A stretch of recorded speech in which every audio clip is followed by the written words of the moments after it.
Aloha everybody, Sean at Aloha Pigeons, and today I'm excited because I'm starting a project that I've been wanting to do for 2 years now. To this point, I've been keeping my breeders in these breeding cages, and it's less than ideal. They don't have enough space. So today we're going to start construction on a new breeder loft that's going to be 12 foot long by 12 foot wide and 6 feet tall. And it's going to be split down the middle, so cocks are on one side and hens are on the other side. And it's going to go right here. So let's get started.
Well, that was day one. We got half the floor done today. On to day two.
Okay, so that's day two, and I'm exhausted. So we got the floor pretty much done. Most of the walls up.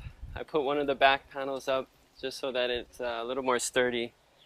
Here, I'll kind of give you an idea of what's going to happen. Okay, so this 2/3 of the cages are going to be just wire.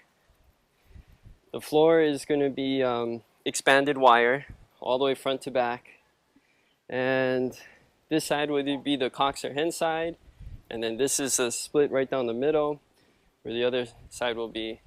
So they're going to have this whole rung here, and so it's going to be screened all the way up to here roughly, and then back here is all going to be plywood like that.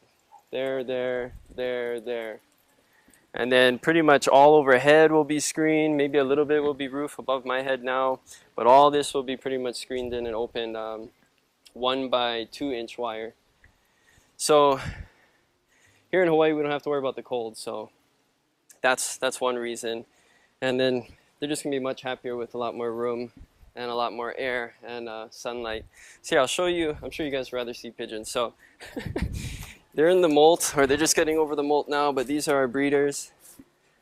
You can see this is the hen side. I have some giant runts just for pets. I was going to try and breed them and make one super tame, but the hen isn't really fertile. So hopefully they'll do better in the breeding cages or the breeder's loft once it's done. And so when I am breeding birds, that fabric will fold down. And then so they have about, I think it's 3 foot by 3 foot by 3 foot cube, a pair. So they have a lot of room for breeding. And then I put the nest bowl up there on that ledge. And then this is the cocks. Again, they're going through the molt, so they look kind of ugly. But same thing, same idea. I split them up, so there's 6 cages when they're all separated. So I can have 6 pairs breeding. And then they all have their individual food for when they are separate. So that's it. So that's who we're building this for. All of those birds, those are breeders. I'm not sure if I want to put feeder boxes outside. I think I do. So if I put feeder boxes, it'll be down here along the base, along the length of this on each side, so that you'll just be able to lift up a lid and then pour feed into the trough, and maybe even grit, and then hopefully even water as well. So anybody that's taking care of my loft while I'm not here, it's much easier for them, and I don't run the risk of them opening the door and letting any of my breeders out. And this is where the door will be. Haven't decided how big the door is going to be. I think it's going to be a very small door, and I'm just going to make it out of 2x4s and a wire again. So it'll be a door coming in here, and then there'll be a second door to access that second half. Okay, I'm exhausted. Day 3 is next.